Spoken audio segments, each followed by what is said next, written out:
wait. Got it. Got it. We're good to go. How's the sound there? You're good. I'm good.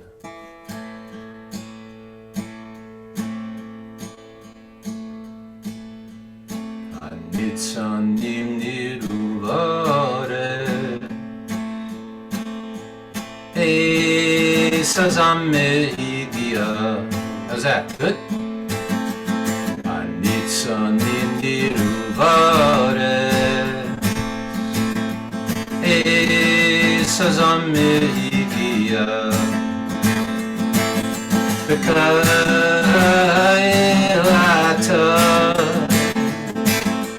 Nishma Be'artseinu Bekailata Nishma Be'artseinu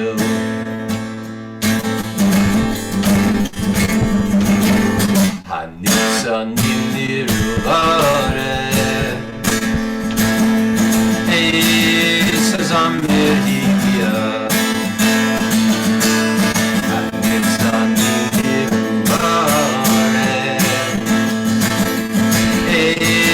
Sazamir hikia Hekayata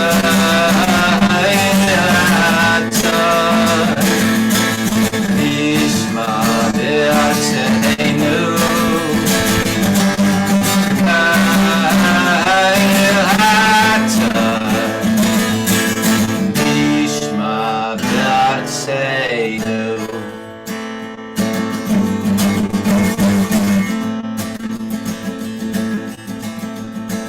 The blossoms can be seen on the land. The time to sing has arrived. Blossoms can be seen on the land.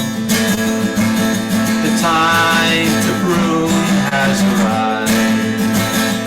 And the voice of the turtle dove can be heard in the holy land. And the voice of the turtle dove, we hear it on the land. Everybody clap. Hey, Sazame igia. Hey. Anitzanim niruvaret. Sazamir higia. 2, 3. V'kal hatar. Nishma be'artseinu. 2, 3, 4. Kail hatar. Nishma be'artseinu.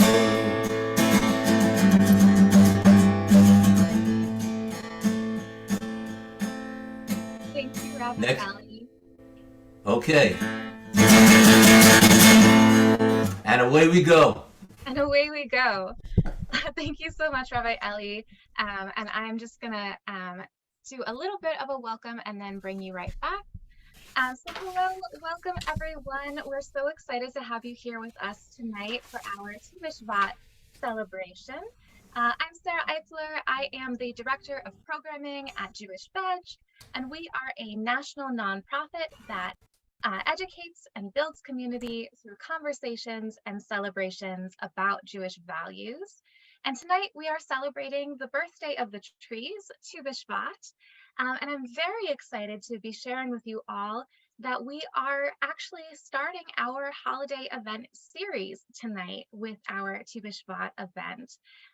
So you may be familiar with our Passover Seders, our Zoom Seders, and our Hanukkah parties. But now we are going to be offering holiday events and free guidebooks for holidays throughout the Jewish calendar. And we are starting with the birthday of the trees. So you all received in your emails for this event the Tu BiShvat guide, but I also just want to show it to you all and show you what's inside and what you can expect for our future guides as well. So if you'll give me a moment to fuss with technology and share my screen. Okay. So our Tu BiShvat guide includes a supplies checklist. Rabbi Ellie, I'm gonna just mute you for a second. Supplies checklist, agenda for your celebration at home or with community, some liturgy for the holiday that we're celebrating, activities for adults and for kids, and of course, recipes. And all of our holiday guides will include these same pieces.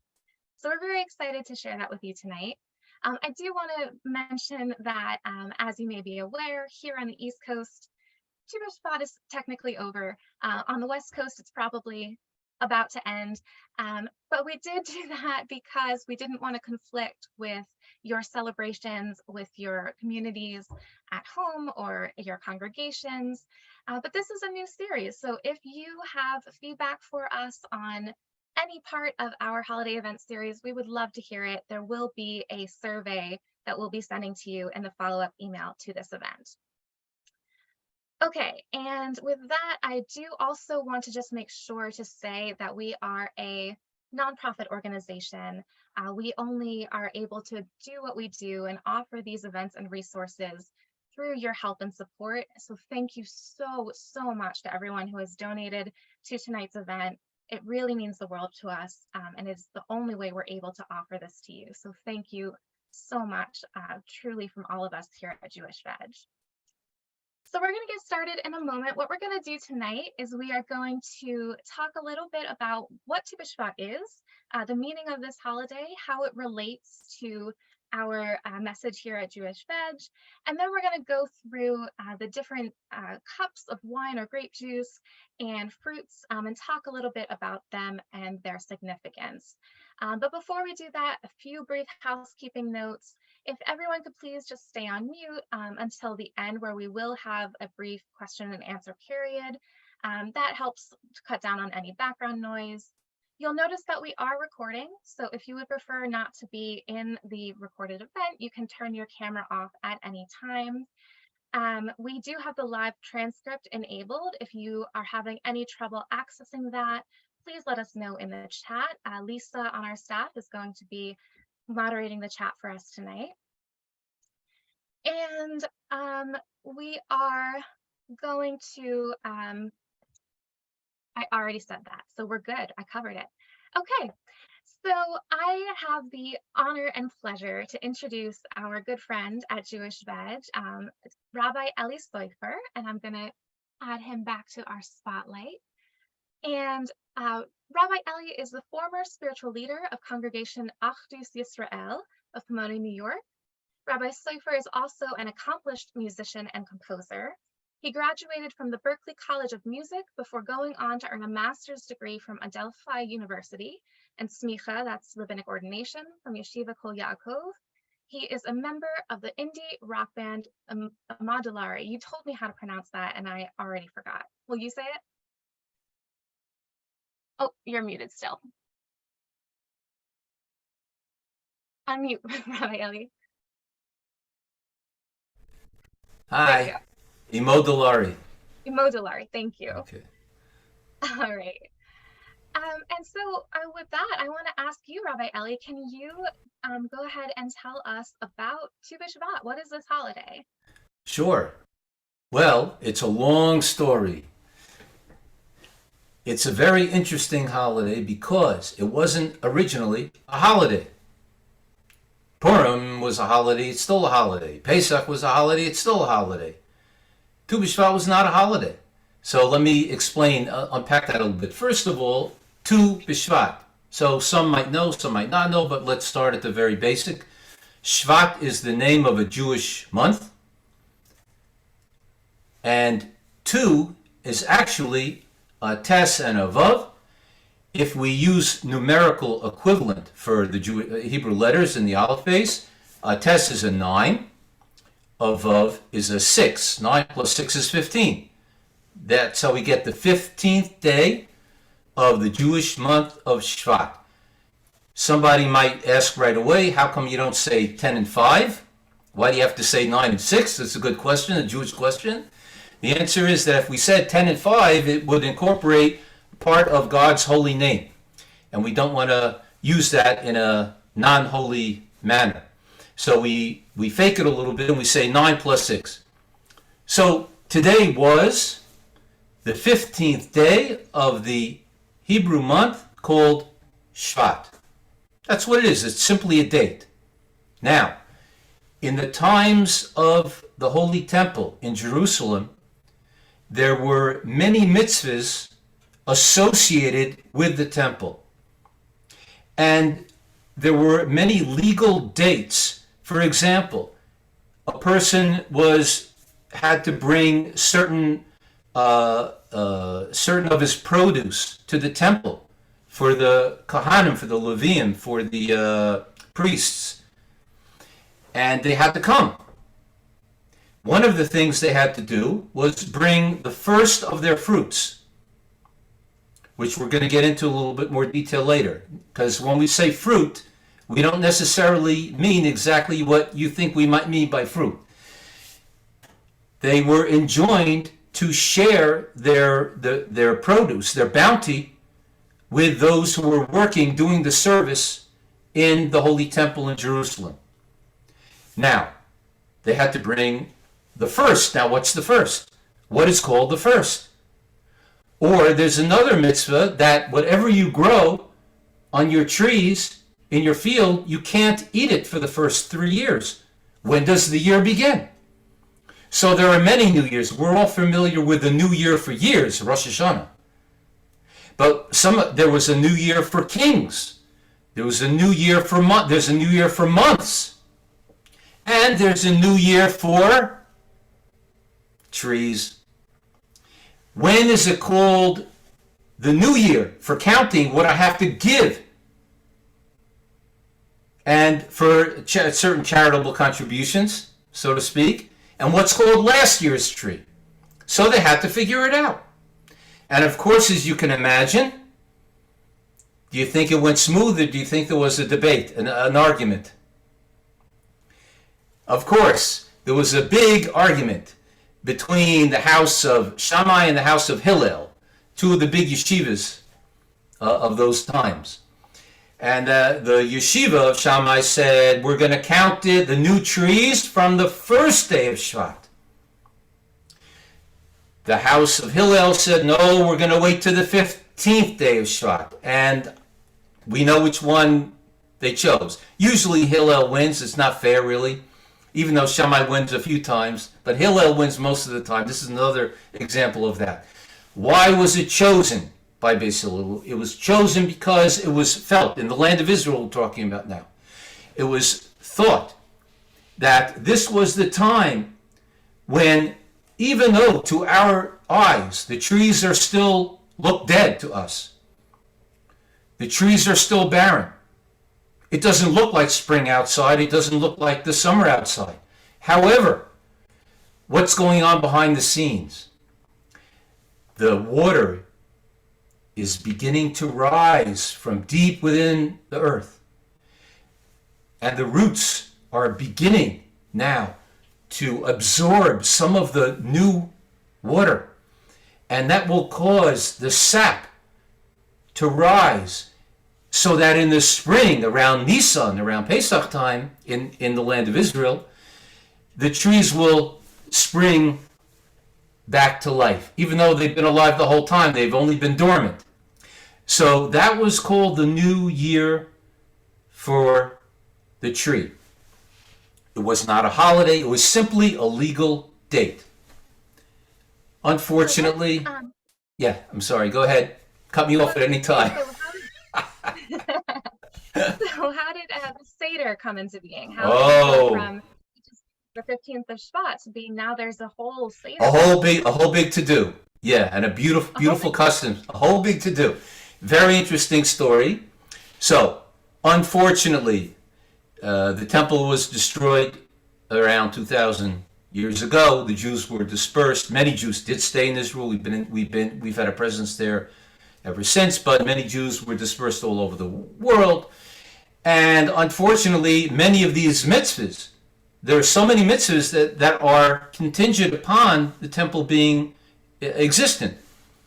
So actually what happened at first was that the whole thing of Tu BiShvat sort of fell away completely, because there was no need to know to bring the thing. However, many, many years later, this is very interesting, in around the 16th century, there in the holy city of Tzfat, Safed, I think, Safed? Tzfat, in the land of Israel, up north, there's a city that was a city of mystics, Jewish mystics, in the mid 16th century. Maybe, perhaps some of you might have heard of the Arizal. And the mystics lived in this beautiful, far away, up in the top. We were there, Sarah and I were there with the beautiful birthright trip. That was where we went to that underground cistern.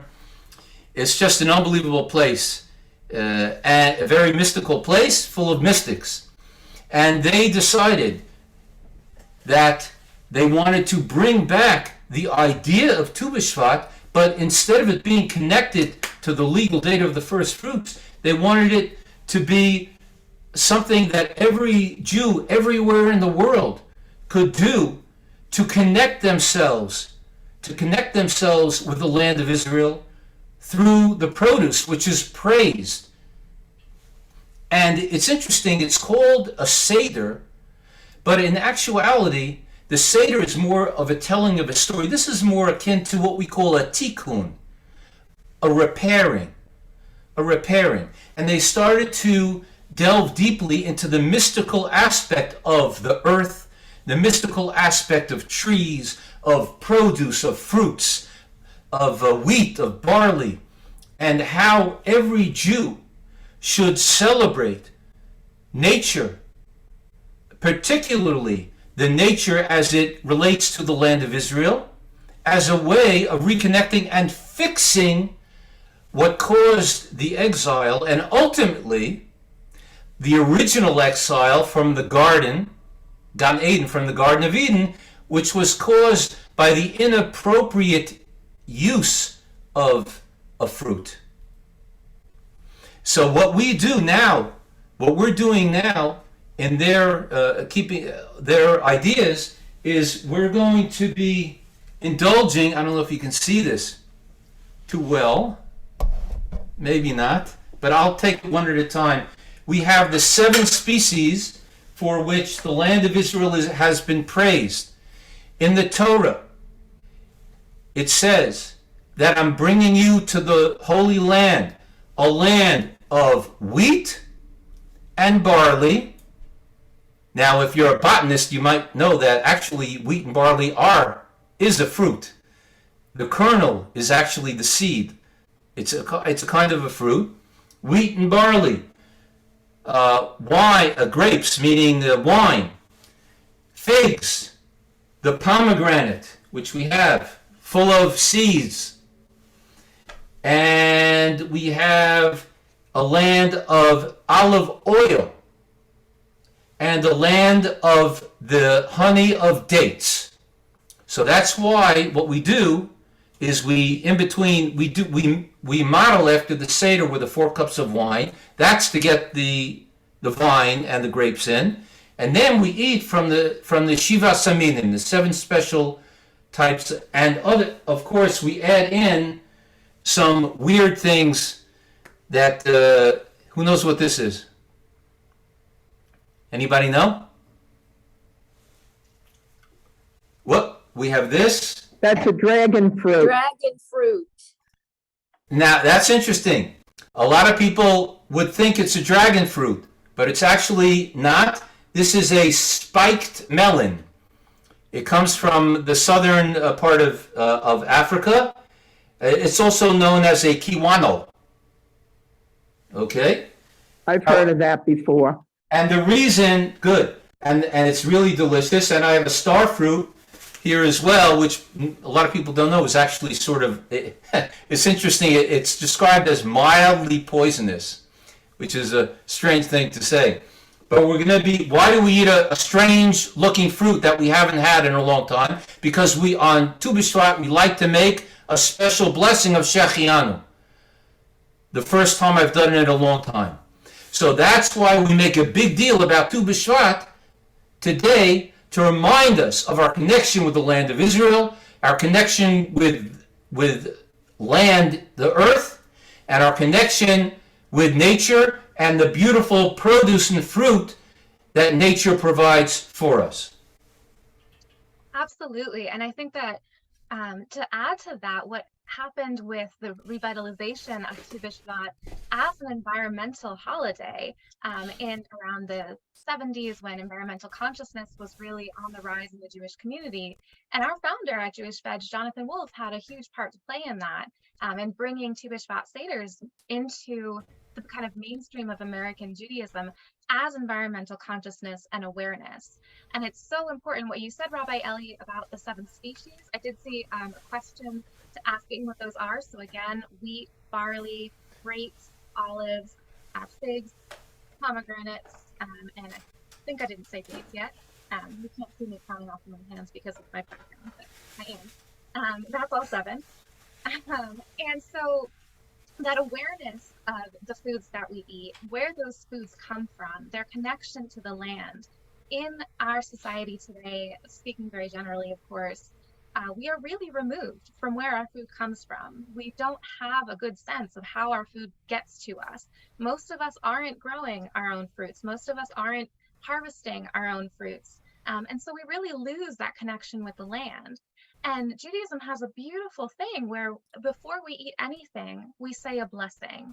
And there are particular special blessings for the Shvat Hamanim, for the 7 species, for fruits that grow in different ways. Fruits that grow on vines have a certain blessing. Fruits that grow on trees have a different blessing. Fruits that grow from the ground have a blessing. And so the awareness of where our food comes from is really integral to Judaism, to Tu BiShvat, and to environmental consciousness. And we are going to go through now the steps of the Tu BiShvat Seder, the 4 cups and the 4 fruits and their significance. But I just want to pause for a second and really take a moment for us to think about what the choices that we make around food, how that relates to our environmental situation that we are in today.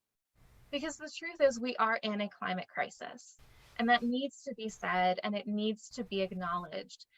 And what our tradition does for us is it shows us how important it is to keep that awareness of where our food comes from and how it grows. And so I just want to briefly share with you all a little bit of information about the impact that our food has on the world around us. This graph shows the land use of foods per about 1,000 kilocalories. And as you can see, the foods that use the most land are all animal-based products, by far, by an egregious amount. Similarly, looking at climate change and global warming, we see the same exact thing, and also noting that this graph is measuring carbon dioxide emissions. In terms of all greenhouse gas emissions, especially methane emissions, the numbers are even worse than this. So keeping in mind where our food comes from, how our food grows, how it gets to us, and the power of celebrating the plant-based foods that Judaism holds sacred is so meaningful and transformative and necessary in this time. And so, Rabbi Eli, I want to pass it back to you now to take us to how we go about going through a Tu BiShvat Seder. All right, this is the fun part. And I wish you all had the props with you at home to follow along. But we're going to start with wine. Wine takes precedence. And it's interesting, we mentioned the Tu BiShvat Seder, just like at our Pesach Seder. There are 4 cups of wine throughout the Seder at different parts. the custom amongst the Kabbalists is also to have 4 cups of wine at the Tu BiShvat tikkun or Seder. However, it's very interesting. They start off, the first cup is pure white wine. And after I pour myself a glass and we'll make a blessing together, I'll explain very briefly why we start with the first cup is white wine. The second cup is white with a little drop of red. The third cup is red wine with a little drop of white. And finally, the fourth and final cup is pure red wine. So while I'm pouring, maybe you could think of a reason why you think that is. Why we start with the white and we work towards the red. And away we go. Leftover from Shabbos. It's going to be good. Should we wash now for the bread? Wash for bread? No bread tonight. Oh, I thought it said if you want bread. Okay, so no bread tonight.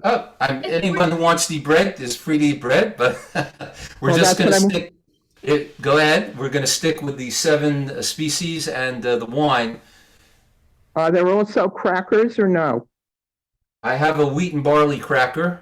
I was very fortunate because I had trouble finding something made out of barley that's actually edible. I mean, barley is usually associated with animal food, but I did find a flatbread that has wheat flour and barley flour. So I got 2 in 1.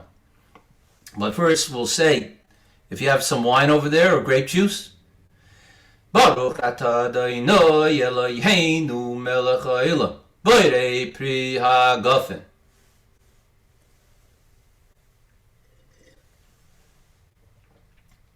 L'chaim, l'chaim. Going to say one word of just 2 words about wine. Wine is made from grapes. What do we do with grapes in order to make wine? If you've ever seen the I Love Lucy episode, you know. I'm dating myself now. We press the grapes. Well, now they do it with machines, and they probably stick it into the Wi-Fi, and it comes out wine. I don't know what they do. But in the olden times, it was stepped on. They would walk on it. They would trod upon it. And I just want to ask, sorry, Rabbi Elliot, I just want to ask if everyone can please stay muted until the end, just for the sake of time, so we can make sure to hit all the things we want to talk about tonight. Thank you. Continue, Okay. Rabbi Elliot. Sorry. The lesson, and now of course each of these 7 species has so many things to say. I'm going to say 1 about each thing. So about the grape into wine, that is representing the Jewish people, who throughout millennium of the last 2 millennium of our history, we are downtrodden, we are discriminated against, we have been crushed like a grape. But instead of disappearing into the history books like so many nations that we can read about, that we don't know where they are, where are the Spartans today? The downtroddenness of the Jewish people, the humility of the Jewish people brings out our greatest strengths. No matter what the world throws at us, no matter what tests God throws at us, it brings out the inner strength of the Jewish person and of the Jewish nation. And that is represented by the crushing of the grapes to get a geschmack, a beautiful tasting glass of wine. So that's the wine. And I see, I'm sorry, I'm trying to keep to your notes here. You're doing great. Thank you. The first fruit. So the first fruit you don't think is a fruit. It's actually a cracker.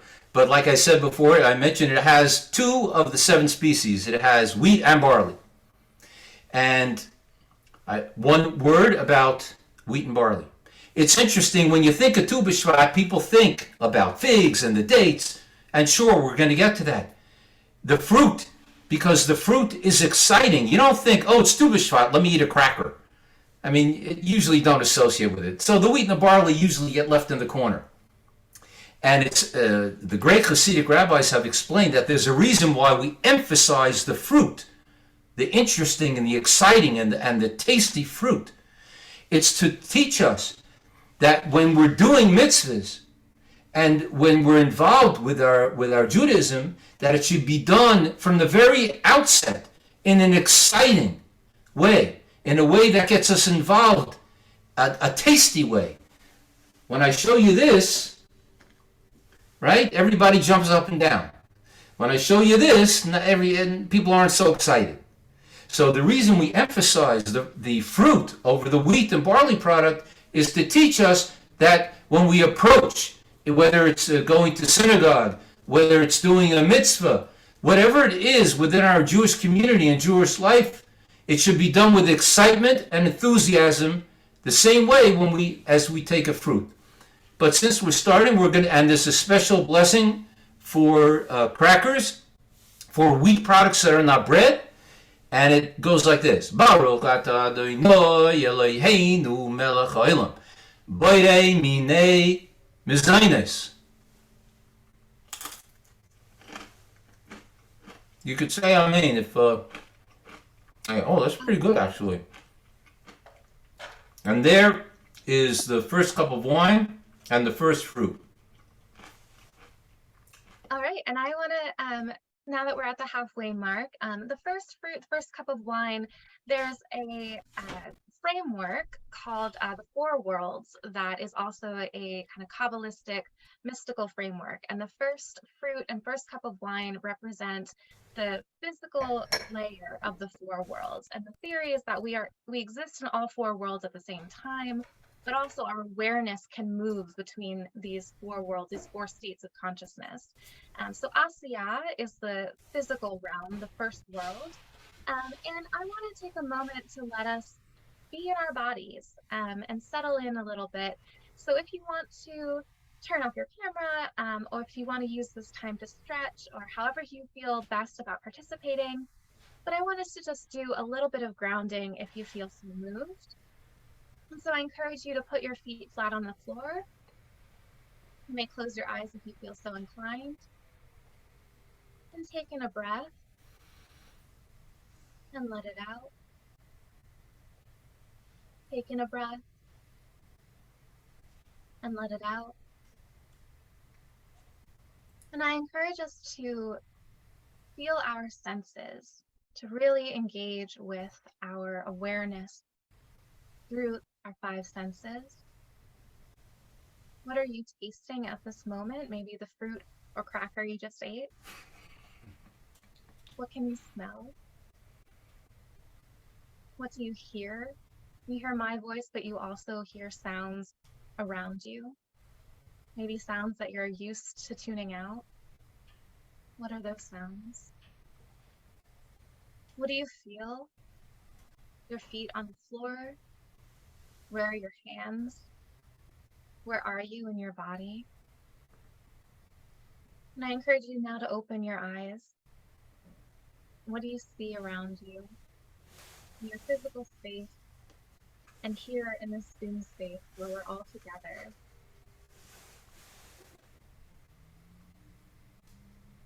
Rabbi Eli, now I think we will move on to our second cup. All right. Thank you, Sarah. That felt good. All right. Now we're going to go with a little white. Wasn't there in the bottle of white, bottle of red? Isn't that an old song? And we're going to add in a little red. Now, Sarah just told you a beautiful mystical explanation for that. They also provide a little bit of a different explanation. The white represents the barrenness of winter. And now we're moving towards springtime, which is represented by red, birth. And so we'll put in a little bit of red. Okay, it's a good thing I'm in my own house. I don't have to drive anywhere. So I don't know if you can see my tiny cup, but I have a very small cup. All right. And we're not going to make a separate bracha on the wine because it was included in my mind when I drank the first cup, but we're going to have a little bit of the red mixed into the white now. So l'chaim, whoever is drinking out there, l'chaim v'lebracha. Scott just raised his hand.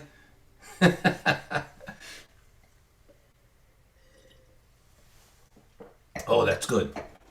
Now we're also going to do the third fruit. Wheat and barley was 2. Now this one, I'm going to try not to make a complete mess, because when it says olives, really it says olive oil. So the land of Israel is actually praised for the olive oil, which I poured into a little shot glass over here, some olive oil. But I also have an olive, and I bought olives that were produced in Israel. So now we get to make our first ha'etz, a tree, fruit of the tree bracha, blessing. So, but I'm going to dip it in a little olive oil just to cover all my bases. And I'll tell you one thing about an olive. Baruch atah Adonai Eloheinu melech haolam, borei pri ha'etz. Hope everyone said amen. Didn't leave my bracha hanging. Amen. Thank you. When do we say the Shegiano on the new fruit? Good question. I haven't eaten olives, so should I say the Shegiano on that? If you haven't eaten olives in a year or so, you didn't have a martini where they put an olive in there? Come on. No, I don't No. drink. Oh, I can't okay. drink. All right. I Okay. only have grape juice. We're gonna get to the Shechiana one at the end. Now I want to say one quick thing about olives. Olive oil. Why is a Jew compared to olive oil? There are a few reasons. I'm just going to tell you one. What happens? Did you ever go to the refrigerator? You made yourself a nice salad and you want to put a little dressing on, and you go for the Italian dressing and you shake it up, and then someone says, "Oh, Shlomi, how are you?" And you go, "Oh, I'm fine, thank you." You look back at the bottle. It was 10 seconds. What happened? What happened to the dressing? It separates. It's separated again. You go, "Ah, what happened? I just shook it up." Any other thing you shake up, it stays shook. You take orange juice and apricot juice, you shake it, it stays shook. Olive oil does not mix. Oil does not mix. It separates.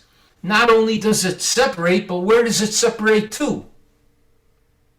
Does it go to the bottom? No. It separates to the top. The Jewish people, what has kept us alive through all our troubles and tribulations, has been that we are a Am Echad. We are a singular nation,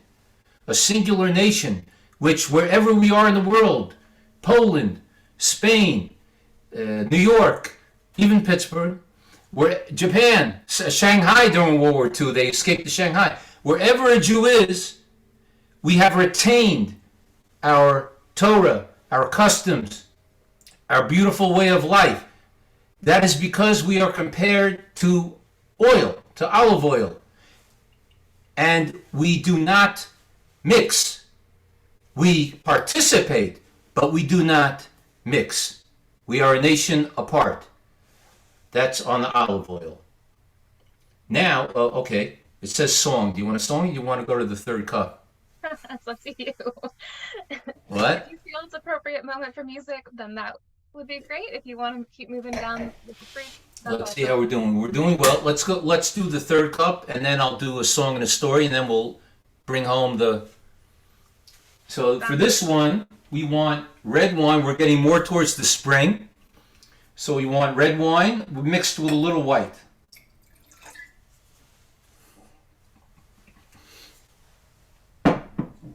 Mixed with a little Chateau, I don't know, French wine.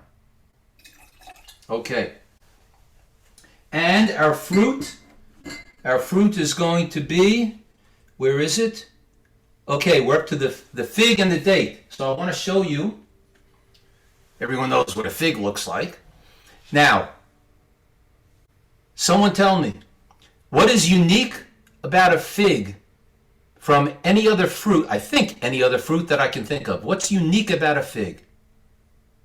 What's different about it? And if you know the answer, you can unmute and answer the question. Oh, yeah, please. If you're muted, I can't hear the answer. Anybody? Who knows? It Lisa. it has a pit at the top. No. You eat the whole thing because the seeds are Right. edible. Who said that? Yes. Raise your hand. Who said that? You eat the whole thing. Davida. Oh, I can't see you. Okay. Davida, Yes. you win a fig. Woohoo. If I can reach through, next year they're going to have a thing I can reach through, but not this year. It's okay. You have a fig. Okay, Davida, thank you. That's exactly right. A date, you have a pit. This, you have a seed you can't eat. This is a hard seed. This, that, a peel, a hard shell. A fig, you eat the whole thing. Every part of it is edible. Isn't that amazing? I never thought of that. It's amazing how God Almighty, every single thing in creation in this world is so beautiful, so unique, so many, and it's all a muscle. It's all a lesson for humans to take, to learn from. The fig, you eat every part of it. That's representing our holy Torah. Every part of the Torah is filled with wisdom. So we're going to eat the fig. I'll make a blessing. If you have a fig at home, it's a Berei Priya Eitz, and let's eat the beautiful fig, one of the 7 species that the land of Israel is praised for. Baruch atah Adonai Eloheinu melech haolam, Berei Priya Eitz.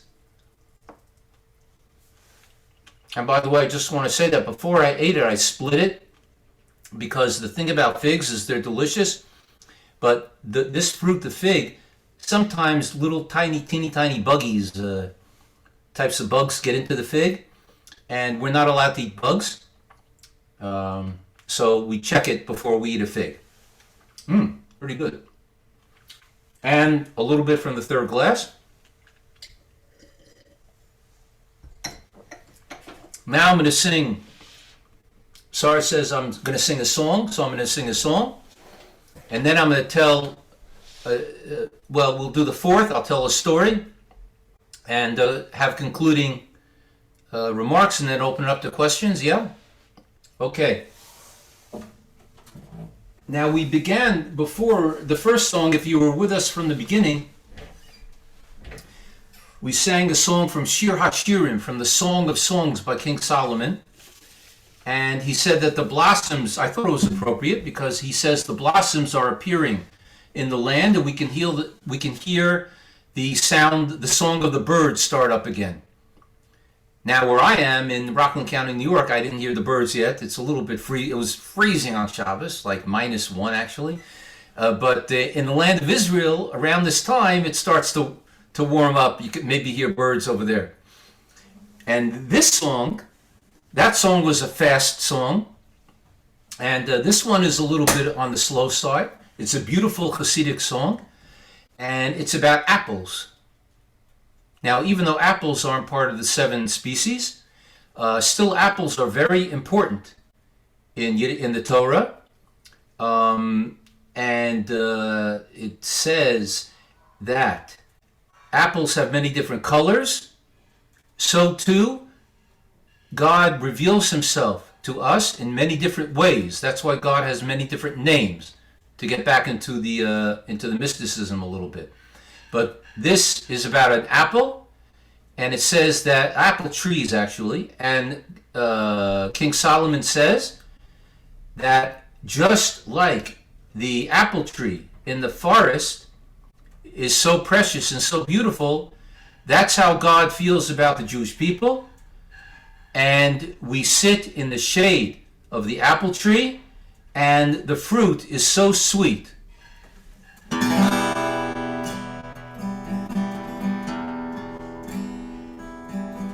Kisapua Beatzei Haya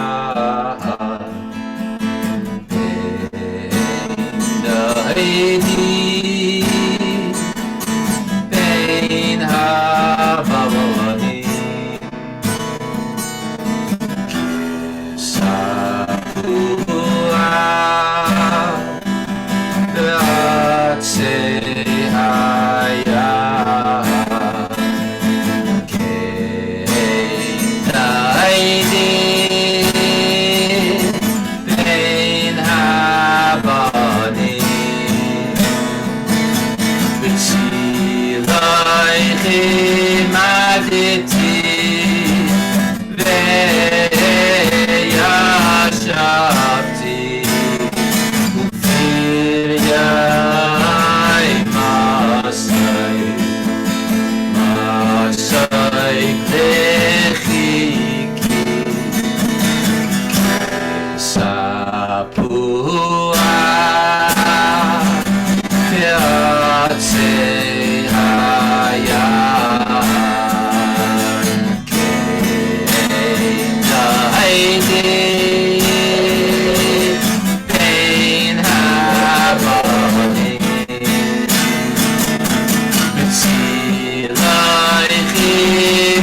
וישבתי ויהי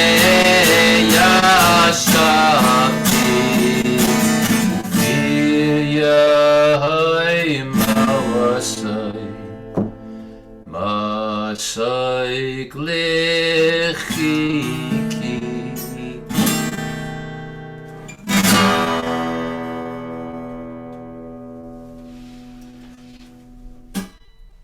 Old Hasidic melody. Hope you liked it. Now, we're going to go to the fourth cup and the final fruit, and then we'll tell a story. We may, depending on time, we may need to skip the story and go Okay. straight to question and answer, and then if Sure. there's time at the end. Okay, gotcha. Okay, now with the fourth cup, we are left with, we're left with date and rimon. Okay, and to see, where's my date? Here it is. Here's a date. It's really the honey of dates, but I couldn't find date honey, so I just bought a date, and we'll make a Brei eights on the date. Baruch atah Adonai Eloheinu melech haolam Brei eights. Excellent. Now the rimon was very special. The pomegranate. Where's the pomegranate? Okay.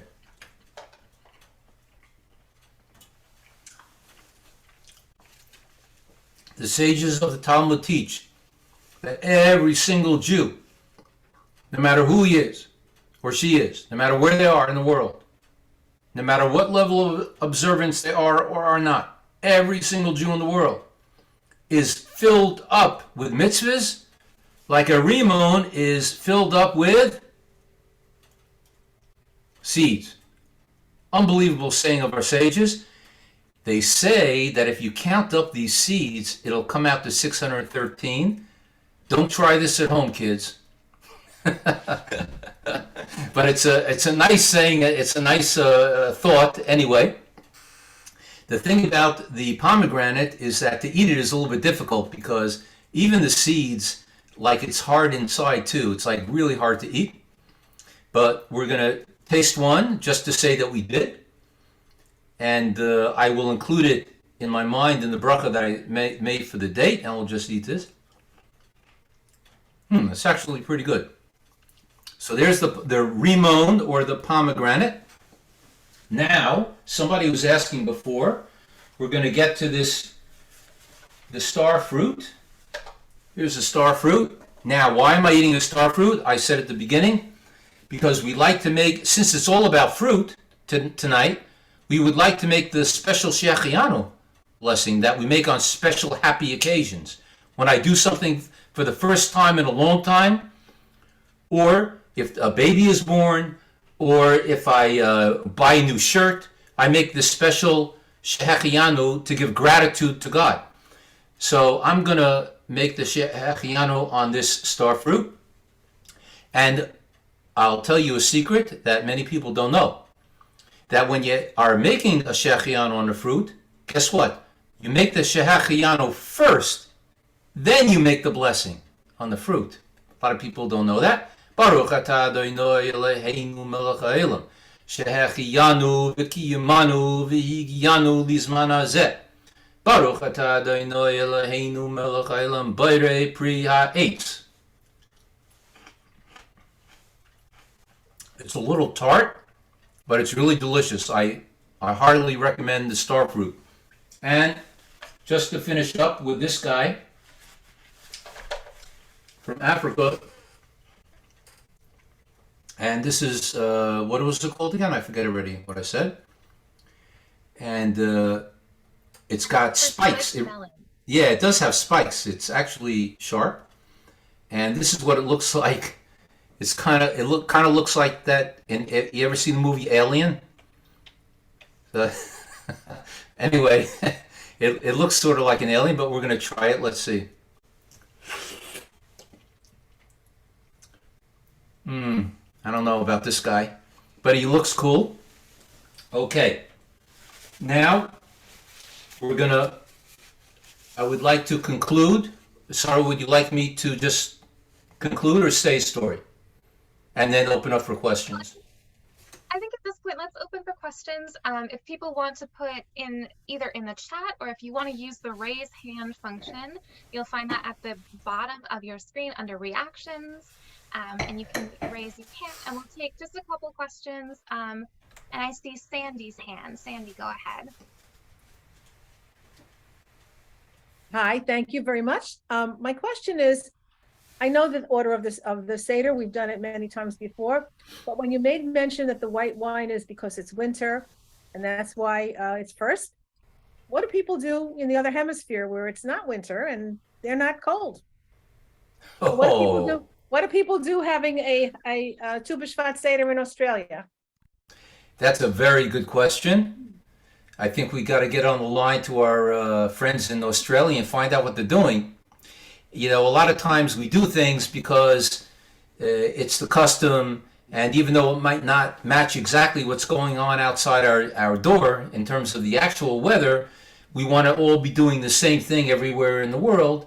And it's the thought, the idea, the concept of going from barrenness to the truth is that even in New York, it's not supposed to be. We don't see the birds starting to sing either. It's really what it is. Where this is the answer. Wherever we are, Australia, the moon, wherever we are, we're doing it as if we were in Israel, as if we were in the land of Israel. That's how we're connecting in a real, tangible way with the land of Israel. I think that's a good answer. Yeah, and thank you for that question. That's a great question, Sandy. Yeah. We have time for one more question if anyone has one.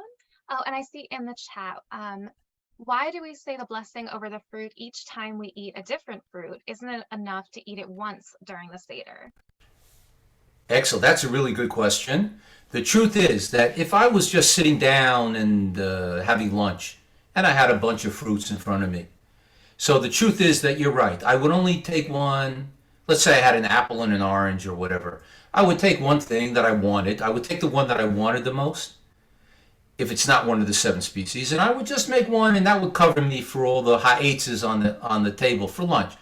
But here, since each time we're doing it, we are representing a separate one of the 7 species, and we're modeling. So it's really not part of a meal for me. It's really trying to represent each of the 7 species. So therefore, they are each important, chashuv enough, important enough in my eyes that each one would get their own blessing from me. That's a great question. Yeah, it really is. Thank you so much, Rabbi Eli. Thank you to everyone here tonight. What we're going to do, I think, is we're going to conclude here. If people need to get off, they can. And then, Rabbi Eli, if you want to tell your story at the very end, people can leave if they need to, but we still get the story in. There is one more question if you want to answer one more question. There's one more question? Okay, Sure. Let's do one more question. And so It was, you mentioned that the fig is the only complete fruit we eat with seeds. Don't blackberries count? Blackberries. Are they like blueberries? Are they the same thing as blueberries? no, actually. No. Okay, because blueberries are really not a fruit in halacha. But the answer is that you're probably right. When I said it's the only, I hope I said I think it's the only. Yeah. You know what I mean? Absolutely, yeah. There could be a few more, but the fig has 2 things. It is one of the 7 species, and it has that thing where it's completely edible. So it works. Right. But there could be others. I just want to thank All right. everyone who participated in making this happen. It was just joyful. Thank you, Rabbi, and everyone. Your comments. Thank you. Wonderful to have this energy tonight for our plants and people. Thank you. Thank you. I don't see you, but okay. All right, and thank you all so much for being here tonight. We are really so thankful that we can come together and celebrate our holidays like this with people who are committed to ethical eating and doing so Jewishly. So I want to say again, thank you to everyone who donated. We are a nonprofit organization at Jewish Veg. Your donations enable us to do our work. We want to keep providing you with free events and free resources. And we also want to make sure you check out our website where you can find a recipe for date honey. Oh, I got to go there. You got to go there, Rabbi Eli. Lisa, if you want to put in the chat our website, jewishveg.org. And also in your follow-up email, you will receive the recording of this event, as well as a survey. We would love to hear your feedback. This is a new series, so anything and everything that you can share with us, what you liked, what you didn't like, what you thought we could improve, would be so helpful to us. And with that, I will say, if you need to leave, please feel free, and thank you again for being here. And we'll continue a little bit with, I see a question from Diana, and then Rabbi Eli's story. So go ahead, Diana. How come we didn't eat buksa at the Seder, the carob? Oh, okay. So, yeah, there are people that eat carob. There are people that eat other things, nuts and all kinds of stuff, and it's all good. Carob is another type of a fruit that we do find spoken about in the Talmud. There are a lot of stories regarding the carob, so that's why it's very popular in the land of Israel. But I didn't find one this morning when I went running around looking for stuff. So I apologize. I did think of that, so thank you for reminding me. But okay, if you want, you could have your stuff delivered to your house. It's called Sweet to Nuts, and she's in Highland Park, New Jersey. Oh, wow. And she ships all over the place. Okay, that's how I got my carob. If you want, I will send Sarah the information. Okay, I appreciate that. Thank you so much. And what I do to make it softer, I let it soak in hot water. It's been soaking since 6 o'clock, and now it's nice and soft to eat. I was just going to say, because or else it's a little bit difficult to deal with. I let people know when I give it to them for Tu BiShvat that you don't eat the seeds. Okay? Thank you so much. I just thought to bring it up. Thank you, Diana. All right, so Ellie, we have a request for another song. Okay. And it's now been seconded, so maybe we should end on a song. Okay, cool. I just want to say, while I'm getting my guitar, I want to throw this in, if you don't mind, that there's so many beautiful lessons, and God willing, next year we'll be able to get back together with such a holy group of people who are so concerned and so in tune with the earth and with all of God's creatures in an empathetic and caring way, in such a Jewish way. We should get together next year in good health on Tu BiShvat. I just want to say quickly, and I'll sing a song here that you can all join me in. Join in with me. I just want to say one very little lesson that really hits me hard. When I said at the very beginning that it's the time of the year when the water starts to rise up into the roots and the tree starts to absorb the new waters for the new year, it got me to thinking about this. There's a kayach of Mashiach in the world. There's something called gravity. We live in a world of gravity. That means if I hold this pen here and I let go, it's going to drop.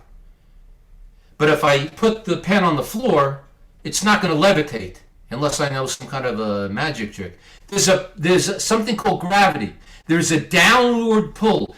We are being pulled downward. That is the natural way of things for us in this world.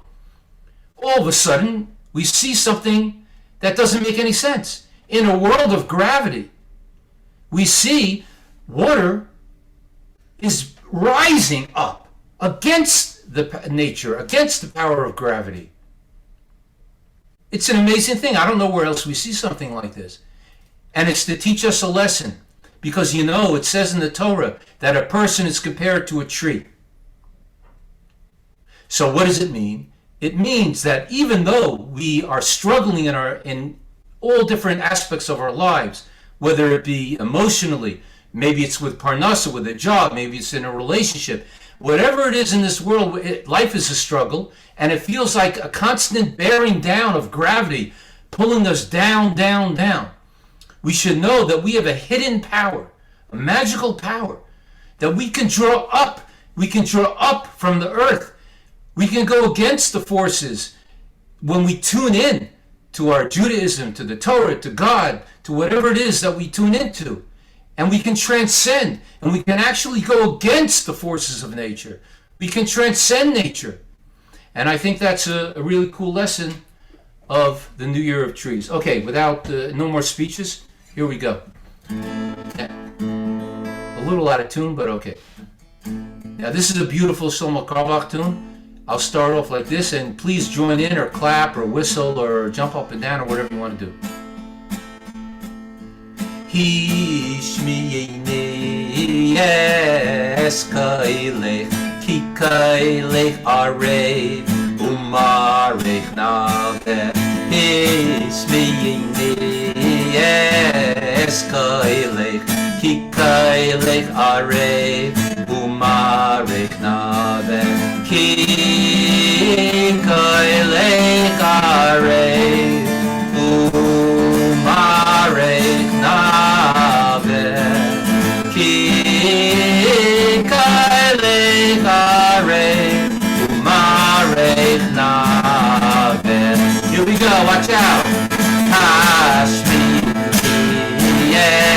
eskailech kikailech arev umarech nave. Hashmi eskailech kikailech arev umarech nave. Kikailech arev umarech nave. Kikailech arev umarech nave. Now what does it mean? Let me hear your voice, 'cause your voice is beautiful and you look lovely. Let me hear you sing, because your voice is beautiful and you look terrific. Kikailech arev umarech nave. Kikailech arev umarech nave. One more time, everyone clap. Hashmi'ini eskailech kikailech arev umarech nave. Hashmi'ini eskailech kikailech arev, and you look terrific. Whoa! Kikailech arev umarech nave. Kikailech arev umarech nave.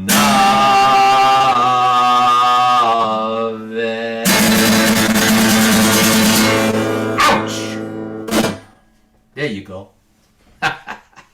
Thank you so much, Rabbi Ellie. Thank you, everyone, for being here tonight. Thank you. Thank you. It was a trip. Can I add something, please? Sure. That's Sandy Wasserman. Well, I'm Mel. Sandy, Oh, Mel. Okay, Mel. Other half. I'm just showing, this is a songster, a book I got in Hebrew school in 1956. It's all the songsters of all the holidays. Wow. Where am I? I'm showing it because Tu BiShvat had another name. It still has the name. Chamisha Asar BiShvat. And that's the 15th in Yiddish, right? Hebrew. Yeah, that's the number. Shkai, thank you. That's right. And this is the little songster from Wow. The fourth printing of that little songster in 1945, the year I was born. Do you remember any of the songs in there? Well, you have Arza Aleinu. I know that one. I don't know.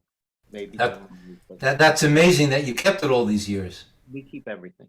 That's a beautiful, beautiful memory. Rabbi Ellie, I know that we're probably hanging up shortly, and I just want to let you know that there's so much love for you in the chat. Everyone says you're so fun, love your stories, love your singing. So I just want to make sure that you hear that, since I don't think you'll see it. Yeah, I didn't see it, but thank you so much. I really appreciate it. It's nice feeling, and I had a great time seeing everybody, meeting everybody, and sharing a little bit about this holy day of Tu BiShvat, seeing my buddy Sarah and Jeff, and everybody else. So I hope we meet again, and we can continue doing this important work. And Jewish Veg, unbelievable. I know these guys for years already, and it's super duper important and excellent, awesome people. Thank you, Rabbi Ellie, and you are very much included in that sentiment. All respect for you is so great, and we're so happy to have you here with us tonight. All right, we are going to end the event at this time. Thank you all again so much for coming, and you will be receiving a follow-up email in your inbox, so watch out for that. Good night, everyone. Thank Okay. you. Bye-bye, everybody. Thank